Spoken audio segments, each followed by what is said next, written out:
메소포타미아 지역의 고대 계약 방식 중에 하나는 동물을 반으로 가른 다음에 그 사이를 계약 당사자들이 지나가면서 계약 내용을 읊어서 확인하는 방식이었어요. 만약에 내가 이 계약을 어길 시에 나도 이 재물들과 같은 운명이 되겠다.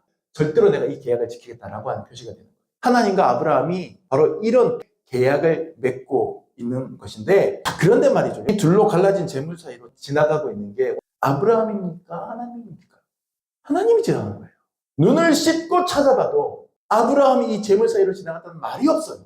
천지의 대주제이신 하나님께서 쪼개진 고기 사이로 지나시면서 내가 너에게 약속한 것을 지키지 않으면 이렇게 되는 것도 감수하겠다. 엄청나게 놀라운 사건입니다. 이방의 우상들은 하나같이 인간들에게만 의무를 경미하고 신은 그 책임에서 자유롭습니다. 오직 하나님만이 인간들을 향한 사랑의 의무에 스스로 자신을 강력하게 종속시킵니다.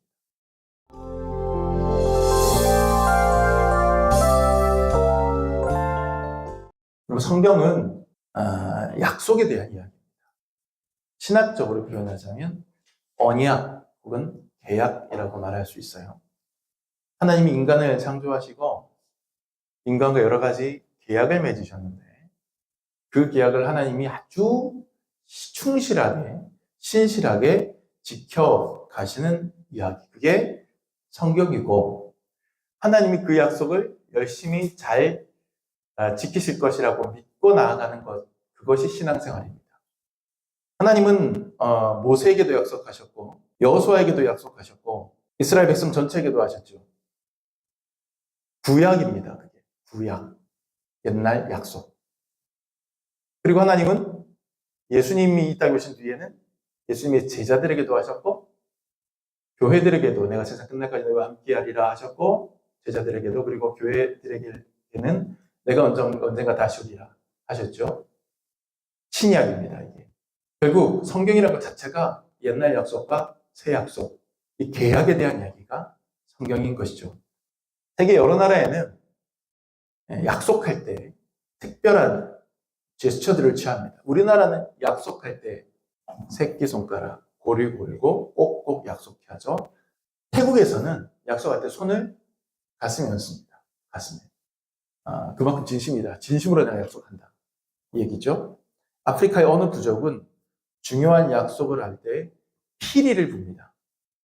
피리를 부는 것은 이게 서로의 피를, 이 소리를 통해서 피를 나눈다. 실제로 피를 나눈다기보다는 그런 의미가 있다고 해요. 그래서 피리를 불어서 소리를 통해 서로 교감을 섞어버리는 그런 느낌으로 피리를 분다고 해요. 약속할 때 이런 다양한 문화, 다양한 제스처들이 있지만 제일 충격적인 그런 약속에, 특히 이제 일반적인 약속이라기보다는 확실한 어떤 계약을 맺을 때 가장 충격적인 그러한 약속의 어떤 세레모니가 고대 메소포타미아에 있었습니다. 뭐냐면 동물을 잡아서 제물을 삼는데, 이건 사실 그 고대 메소포타미아뿐만 아니라 전 세계 어디나 정말 중요한 계약을 맺을 때는 옛날에 다 신전으로 가서 동물로 제사를 신에게 드리는 문화는 다 있었어요. 다.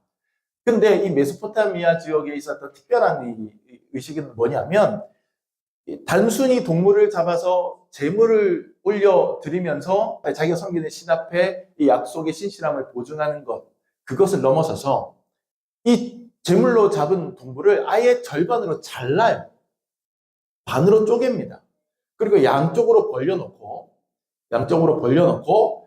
계약 당사자들이 그 사이를 걸어가면서 그 중간을 지나면서 이제 그 계약 내용에 대하여 서로 이야기를 확실하게 나누고 보증하는 그런 문화가 고대 메소포타미아 지역에 있었거든요. 아주 독특한 겁니다.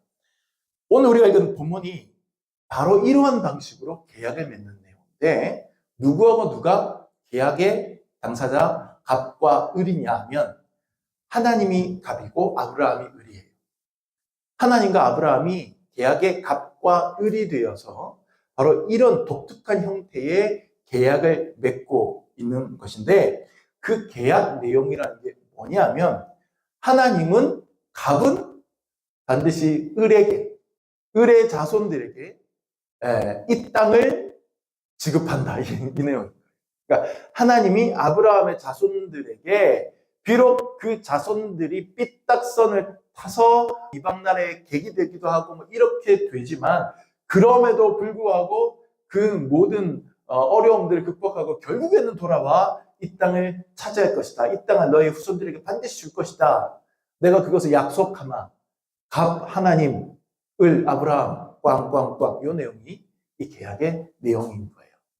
자, 이것을 위해서 하나님께서는 당시 고대 메소포타미아 지역에서 종종 사용되던 계약 방법, 그 독특한 세리머니를 하셨어요.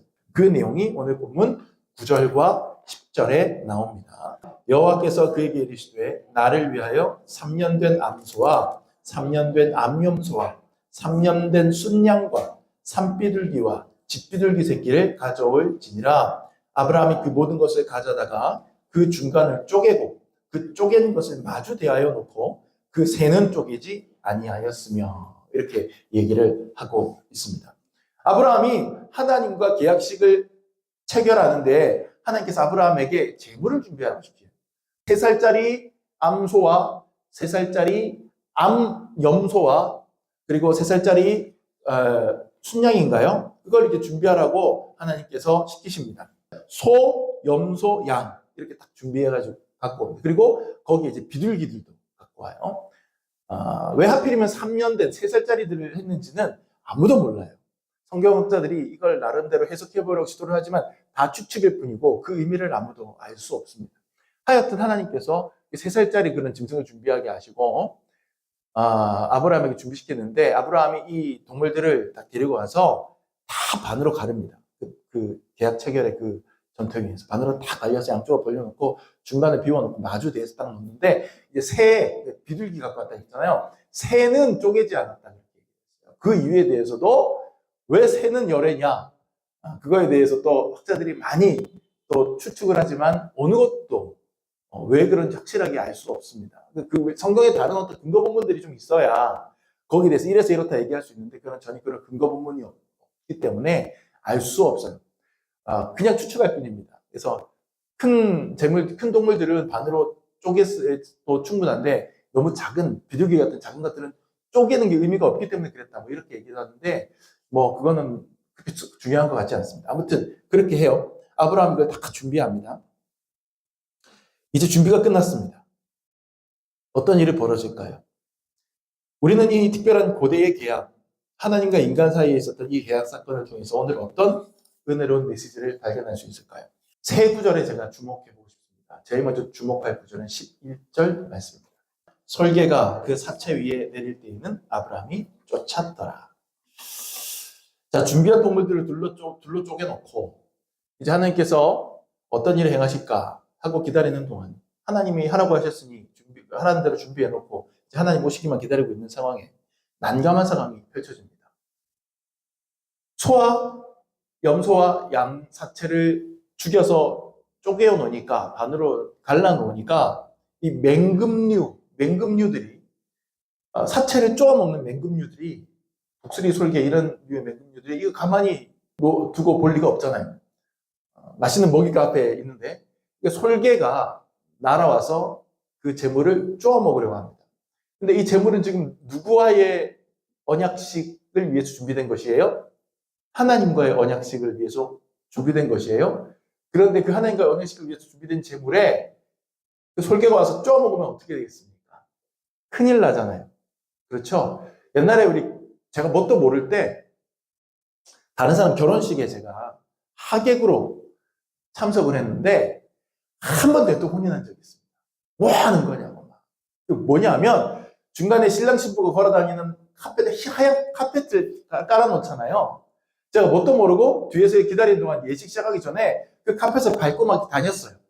그랬더니 그 옆에 있는 사람들이 막 뭐라고 하면서, 아니 당신 뭐냐고. 여기 신랑 신부를 위해서 준비된 이 카펫에 당신 무슨 관계자도 아니고 스텝도 아니면서 왜 이렇게 밟고 다니느냐고. 신랑 신부가 다 밟고 들어가야 되는 거를. 그러면서 막 뭐라 그러는 거예요. 그래서 제가 아차 했습니다. 마찬가지예요. 하나님을 위해 준비한 제물들 하나님께 온전히 드려야 되는 것인데, 그것을 솔개들이 와서 쪼아 먹으면 이거 먼저 솔개한테 바치는 셈이 되니까 어떻게 합니까? 아브라함이 필사적으로 뭐 막대기를 들었는지 손짓을 했는지 솔개가 날아오기만 하고 솔개가 싸우는 거예요. 쫓아내는 거예요. 휘휘 저리 가라. 그러면서 야 이거 언제까지 쫓아내야 되지? 그러면서 막 쫓아내면서 하나님의 때가 이르기를 필사적으로 기다리는 겁니다. 이 계약이 무탈하게 진행되고 끝나야 아브라함 자신과 그의 후손들이 약속의 땅을 확증받게 될 터인데 이 설계라는 뜻밖의 불충격 때문에 기껏 잡아서 갈라놓은 재물에 흠이 생길 수는 없는 노릇 아닙니까? 자, 여기서 우리가 깨달아야 될 메시지가 하나 있습니다. 우리에게 약속을 제안하시고 그 약속을 확증하시는 분은 분명 하나님 측입니다. 하지만 그 약속을 받아 누리기 위해서 최선을 다해서 준비하고 하나님의 그 약속을 받은 사람으로서 열심히 그 약속을 지켜야 하는 의무는 우리 쪽에 있습니다. 하나님이 주시는 복을 받으려고 모든 것을 다 준비해 놓아도 끊임없이 방해하는 시도가 있거든요. 때로 그것은 어둠의 권세이고 때로 그것은 우리의 게으름이고 때로 그것은 이 중차대한 날 우리의 영적 집중력을 흐트러뜨리는 주변 상황이 될 수도 있습니다. 정말 그렇습니다. 여러분 제가 예배를 준비하는 목회자로서 목사로서 제일 힘든 순간이 있어요. 그 힘든 순간은 예배 때 제가 예배를 집중하면서 하나님께 정말 두렵고 떨리는 마음으로 기도하면서 하는 이 예배를 내가 하나님 앞에 준비되었습니다. 하나님을 위해 준비했습니다. 말씀도 열심히 준비했습니다. 찬양도 찬송도 준비했습니다. 그리고 제가 거룩한 마음으로 이 예배를 잘 이끌어가면서 성도들을 공동체 하나 앞으로 이끌어가려고 마음을 먹고 있는데 그만 예배 전후로 제 마음을 흔드는 사건들이 발생할 때가 있어요. 그럴 때가 있어요.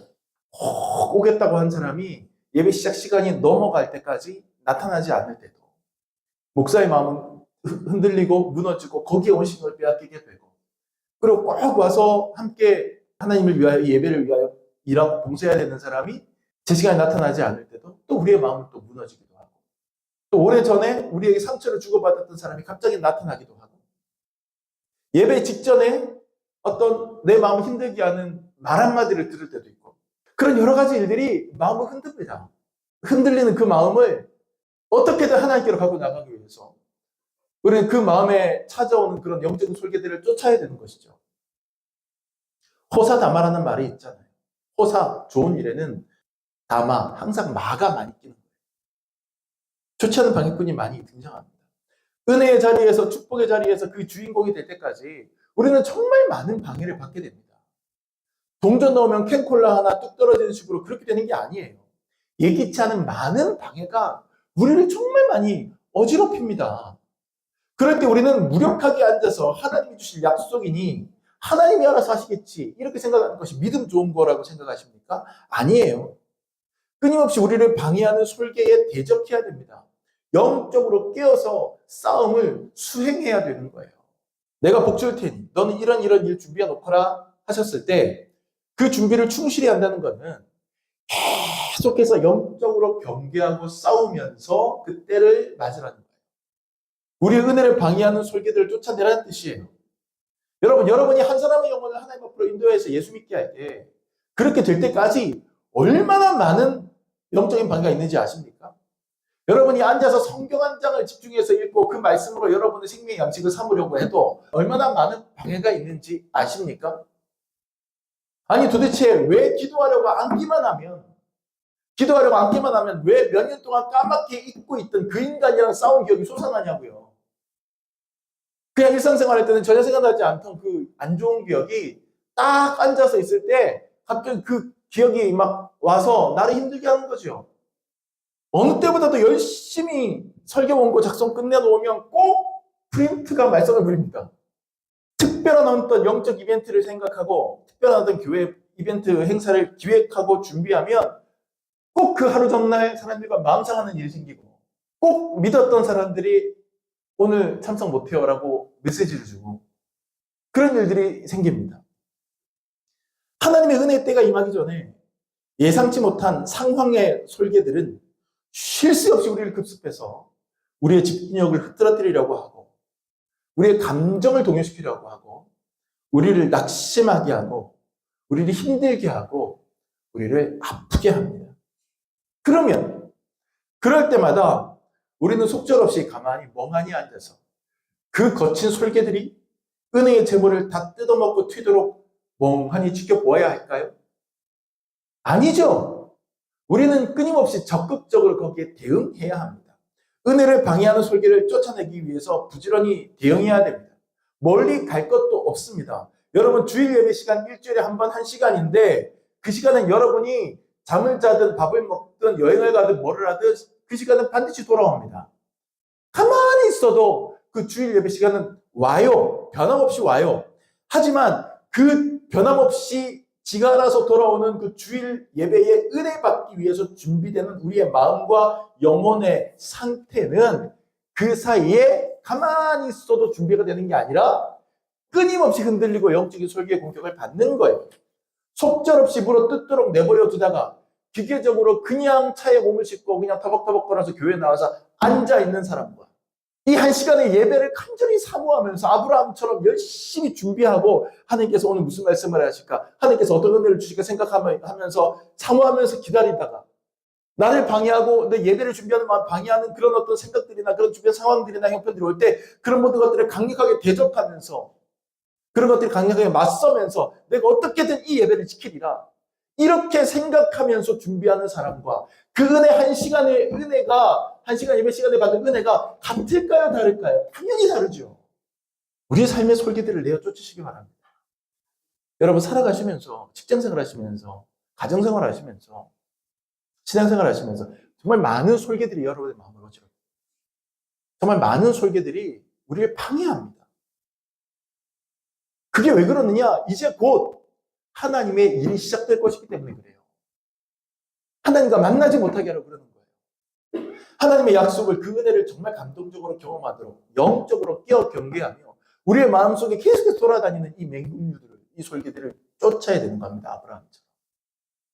그럴 때 하나님의 때가 이르면 마침내 준비된 만큼 큰 은혜를 받게 될 것을 믿으시기 바랍니다. 두 번째로 우리가 보여야 될 말씀이 12절 말씀입니다. 해질 때에 아브라함에게 깊은 잠이 임하고 큰 흑암과 두려움이 그에게 임하였다. 여러분, 아브라함은 재물을 반으로 갈라서 준비하고 기다립니다.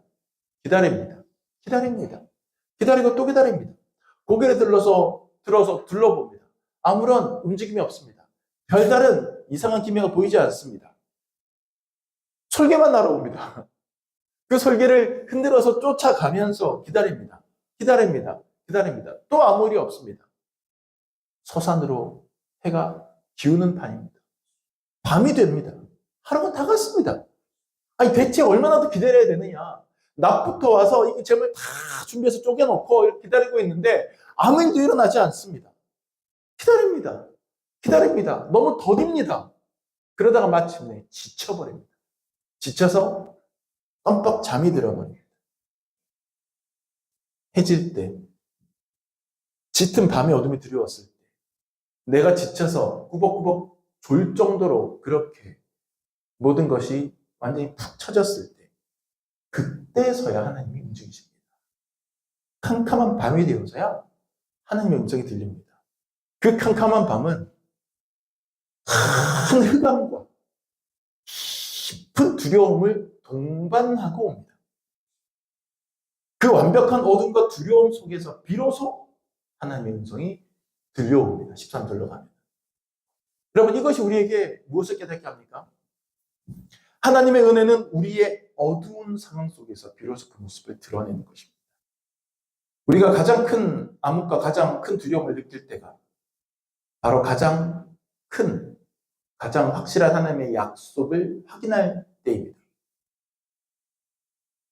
제가 어릴 때 집에 어느 집이나 한두 개씩 있었던 손전등, 프레시 있죠. 그게 집에 있었는데 어렸을 때는 낮에 저 혼자 있을 때 가끔씩 이것저것 갖고 놀아보기도 하잖아요. 그 손전등 가지고 노는 게 재밌었어요. 어렸을 때는 그런 거 하나하나가 신기하고 재밌잖아요.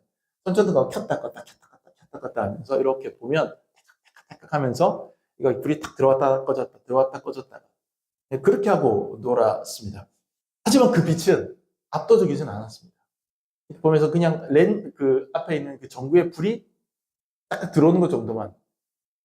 불이 들어오네? 그 정도예요. 압도적이지 않았어요. 그런데 정전이 된 어느 날 아버지가 바로 그 손전등을 켜셨습니다. 그리고 비추셨습니다. 깜깜한, 빛 없는 깜깜한 밤에 그 손전등을 켜는 순간 그 손전등의 빛이 눈이 부십니다. 그 빛은 압도적입니다. 대낮에 제가 갖고 놀면서 딸깍딸깍 하면서 보았던 그 손전등의 빛과는 비교가 되지 않을 정도로 강하고 환했습니다. 그 손전등은 변하지 않았어요. 같은 손전등입니다. 손전등 빛이 달라진 게 아니라 주변 어둠이 깊어진 것이죠. 낮에는 그렇게 압도적이지 않아 보였던 빛이 암흑의 세계에서는 압도적인 불빛임을 드러내 보이고 확증하는 겁니다. 우리를 향한 하나님의 약속이 귀하고 감동적이라는 사실을 우리가 언제 깨닫습니까? 우리가 어두운 고난 가운데 있을 때 그것을 깨닫습니다. 평탄하게 살 때는 그냥 흘려보내듯 읽었던 짧은 성경 한 구절, 절박한 고난의 때는 내 인생을 수렁에서 건지는 어마어마한 구원의 방주가 됩니다. 말씀이 달라진 것이 아니에요. 내가 처해 있는 상황이 달라진 겁니다. 내 인생에 해가지고 간절히 무언가를 기다리다가 얻지 못해서 그만 지쳐서 잠이 들고 감당 못할 두려움이 폭풍처럼 밀려들어올 때 그때가 하나님의 약속이 진짜 구원의 소망으로 그 빛을 드러내시는 때입니다. 삶의 어둠이 깊고 깊을 때 그때가 바로 하나님의 약속을 가장 강력하게 붙잡을 때입니다. 여기 놀이방에 카페에 주중에 제 막내딸 친구들이 와서 많이 놀아요. 많이 놀아요. 근데 이제 아이들이 신나게 놀다가 이제 그만 정리하고 집에 가라 하면 그거 그만두기 싫어서 조금만 더 놀고요. 조금만 더 놀고요. 그래요. 이제 어제 한 친구가 와서 놀았는데 저기 와서 있네요. 놀았는데 아빠가 데리고 왔는데 한 3번을 왔어요. 2번인가 3번을 왔어요. 왜 왔을까요? 집에 가자고. 이제 그만 놀고 집에 가자고. 안 가요. 너무 재밌으니까. 친구랑 놀기 너무 재밌으니까. 안 가요. 여러분 생각해 보세요. 어린아이가 친구들과 함께 놀이터에서 정말 신나게 열심히 놀고 있을 때 그때 야 아빠 지금 데리러 갈게. 전화를 받으면 어떻게 합니까? 벌써 나 좀 더 놀다가 가면 안 돼? 나중에 와 아빠 이렇게 할 거예요. 어제 딱 그 상황이었어요.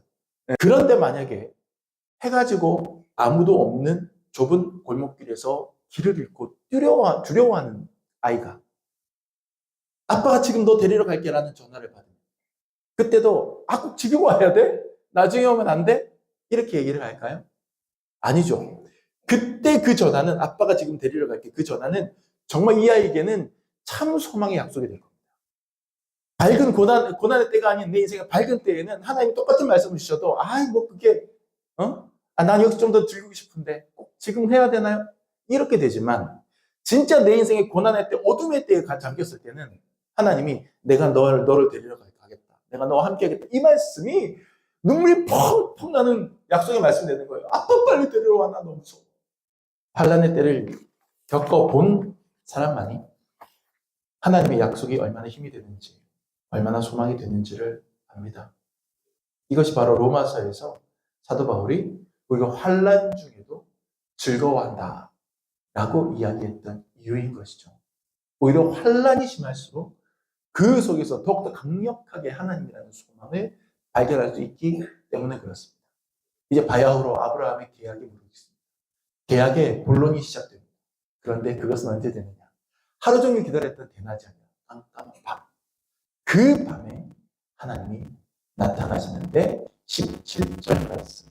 해가 져서 어두울 때에 연기나는 화로가 보이며 타는 횃불이 쪼갠 고기 사이로 지나더라. 굉장히 신비로운 장면이 펼쳐집니다. 해가 졌어요. 하루 종일 기다려도 안 됐어요. 근데 정말 내가 모든 게 안 보이는 깜깜한 밤이 되었어요. 절망의 상황이에요.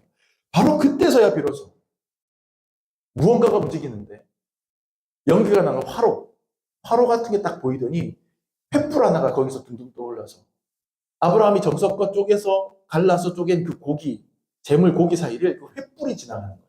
그러면서 하나님의 음성이 들리는 겁니다. 내가 너와 네 후손에게 이 땅을 주겠다. 아까 설명드린 대로 메소포타미아 지역에 실제로 존재했던 고대 계약 방식 중에 하나는 동물을 제물로 잡아서 반으로 가른 다음에 그 사이를 계약 당사자들이 지나가면서 계약 내용을 읊어서 확인하는 방식이었어요. 지금 딱 하나님이 그 계약을 하고 있는 거잖아요.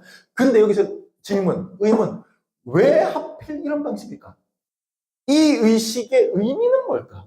왜 동물을 반으로 가르고 그 사이를 지나가는 걸까? 궁금하지 않으세요?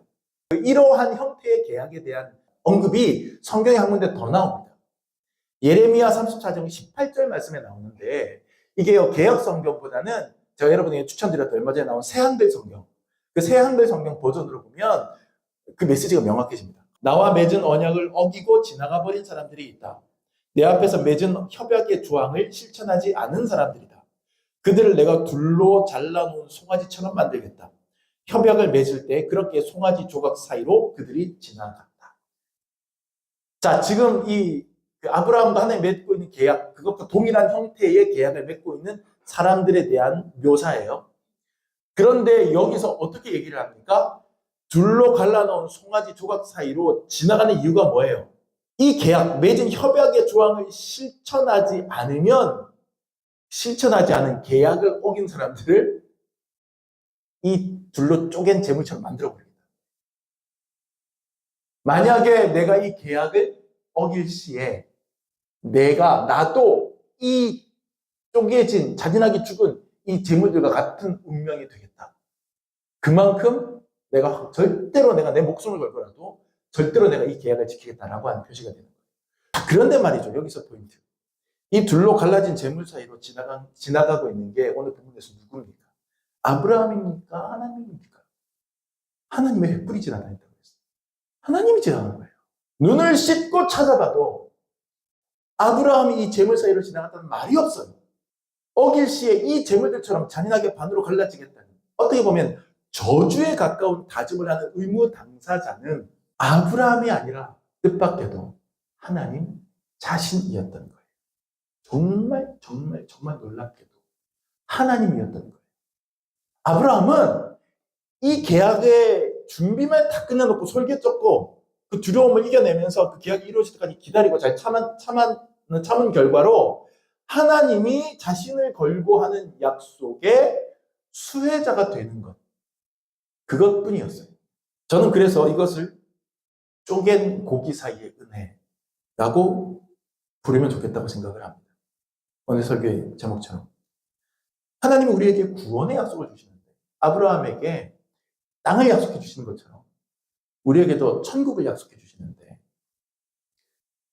하나님과 동행하는 삶을 약속해 주시는데, 내가 너와 함께 하겠다 말씀해 주시는데, 우리더러 의무를 행하라고 하지 않고 당신 스스로 이 무시무시한 다짐 가운데 서시는 거예요.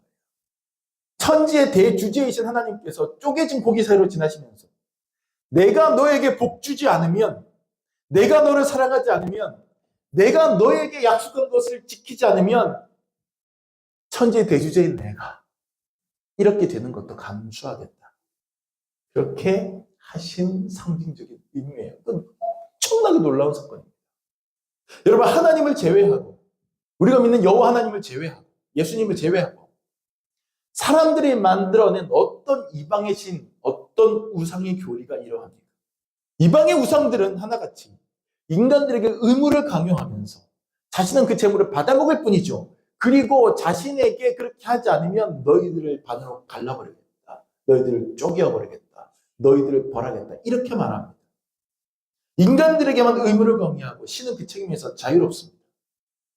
하지만 하나님은 다릅니다. 오직 하나님만이 인간들을 향한 사랑의 의무에 스스로 자신을 강력하게 종속시킵니다. 그렇게 하지 않으실 수 있음에도 불구하고, 십자가를 거절하고 거부할 수 있음에도 불구하고, 굳이 그렇게 하지 않아도 됨에도 불구하고, 하나님은 당신의 백성을 너무너무 사랑하시기에, 여러분 한 사람 한 사람을 너무나도 사랑하시기에 누가 시키거나 부탁한 것이 아닌데도, 심지어 아브라함이 그렇게 해달라고 하나님께 적은 것이 아닌데도 하나님께서는 스스로 계약의 당사자 갑으로 나타났습니다. 자기의 전 존재를 걸고 우리와 한 약속을 지키겠다고 확언하십니다.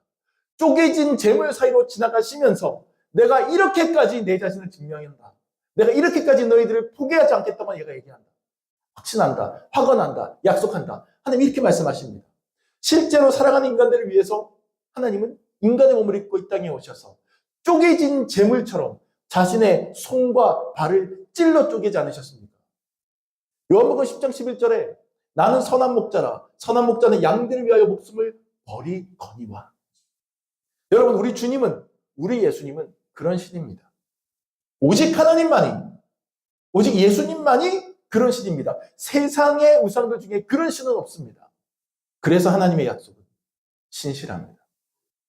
그래서 하나님께서 이렇게 자기의 존재를 걸고 우리에게 주신 그 약속을 믿을 만합니다. 잠시 후에 우리 다 같이 부를 찬송가 394장. 예수 내 친구 날 버리지 않네. 온 천지는 변해도 날 버리지 않네. 우리를 결코 버리지 않겠다는 하나님의 약속. 자신의 모든 것을 걸고 주신 그 약속. 무엇으로도 깰 수 없는 자기 자신을 걸고 하신 그 약속. 우리가 받은 하나님의 약속은 그런 약속입니다. 독일의 대문호 괴테가 쓴 명작 파우스트에서 주인공 파우스트는 악마 메피스토펠레스에게 영혼을 파는 계약을 맺습니다. 악마가 나타나서 네가 원하는 것들을 다 누리게 해주겠다. 대신에 하나만 약속해라. 네가 내가 주는 이 쾌락에 취해서, 그 순간에 취해서 와 이거 너무 좋다. 멈춰라. 이 순간이요. 라고 얘기하는 순간. 그때 네가 그 말을 하는 순간 내가 너의 영혼을 앗아가리라. 파우스트가 그 얘기를 듣고 계약을 맺습니다. 네, 그렇게 하죠. 왜냐하면 나는 이 세상에 어떤 쾌락에도 만족함을 느끼지 못할 사람이기 때문에, 내 욕망은 끝이 없기 때문에 나는 그런 말 할 일 없어. 그리고는 계약을 맺어버립니다. 그리고 악마는 메피스토펠레스는 파우스트를 젊음을 회복하게 해주고 고대 신화의 세계로 그를 데리고 가고 여러 가지 신비 체험을 하게 해주고 하면서 세상에 가장 아름다운 여자와 육체 관계를 맺게 하고 가정을 이루어서 자식을 낳게 하고 이런 일들을 하는데, 그런 쾌락과 가진 악행을 그가 다 저지르면서도 끝없이 만족함을 모르던 파우스트는 멈추어라 이 순간이어야 얘기를 하지 않습니다. 근데 점점 이 파우스트가 그의 의지가 점점 다른 방향을 향하기 시작해요. 내 일신의 욕망과 쾌락을 위해서 살아가던 파우스트가 그 욕망이 점점 다른 쪽 방향으로 향하는데, 그것이 내가 아니라 많은 사람들을 복되게 하는 쪽에 그런 욕망으로 점점 전환되어 가는 거죠. 그래서 자신이 나가서 공을 세워서 하사받을 영지, 그 영지의 간척 사업을 해서 거기서 많은 사람들이 자유롭게 살게 하고 싶다라는 욕망을 가져요. 그것을 이제 진행하는데 이 악마 메피스토펠레스가 술수를 부려서 그 과정 속에서 사람을 죽게 만들게 되고, 그로 인하여 벌을 받으면서 파우스트의 눈이 멀어버립니다. 그 앞에서 메피스토펠레스는 아주 기죽기죽거리면서 파우스트를 땅에 파묻기 위하여 땅을 팝니다. 파우스트는 그 땅을 파는 그 일을 들으면서 지금도 자기가 꿈꾸는 그 사람들을 자유롭게 살게 하고자 하는 간척사업 봉사가 진행된다고 생각을 해요. 그러면서 너무너무 혼자서 감동해서 자기 무덤을 파고 있는 그 앞에서 간척사업이 될 것을, 그리고 많은 사람들이 내가 마련한 이 땅에서 행복하게 살 것을 꿈꾸며 환상을 보죠. 환영을 보죠. 자기가 만든 간척지에서 사람들이 다 자유롭게 사는, 거기에는 자기의 어떤 개인적인 욕망, 육체적인 욕망, 어떤 욕심 이런 것들이 사라지고 오직 자기가 만들어낸 그 땅에서 많은 사람들이 자유롭게 행복하게 사는 것을 환영으로 봅니다. 그 순간에 파우스트가 거기에 너무 감동한 나머지 외쳐요. 너무 아름다우니까 멈추어라 이 순간. 그 순간 메피스토펠레스가 환호합니다. 드디어 네가 그 말을 했구나. 그리고 메피스토펠레스가 자기의 계약을 행사합니다. 그 자리에서 파우스트는 죽고 백발이 되어 누워버린 이 시체를 보면서 파우스트의 영혼을 메피스토펠레스가 개걸스럽게 가져가려고 하는 순간 반전이 일어나죠. 하늘에서 천사들이 내려와서 메피스토펠레스를 패배하게 만들고 파우스트의 영혼을 고귀한 영혼이라 칭하면서 구원받은 자라 이야기하면서 하늘로 데리고 올라가 버립니다. 메피스토펠레스가 파우스트의 영혼을 갖지 못해요. 투덜거리며 떠납니다. 이 얘기는 뭡니까?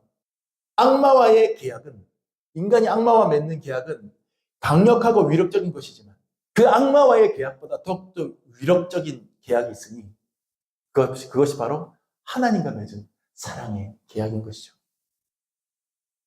하나님의 은혜의 계약이 악마의 계약을 무력화시키는 겁니다.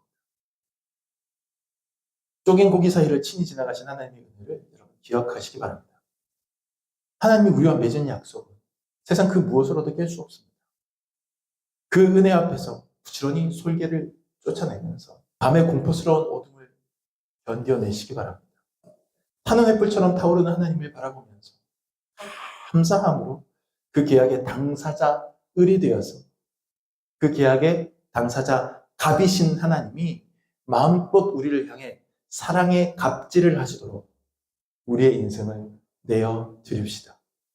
하나님은 신실하십니다. 기도합시다.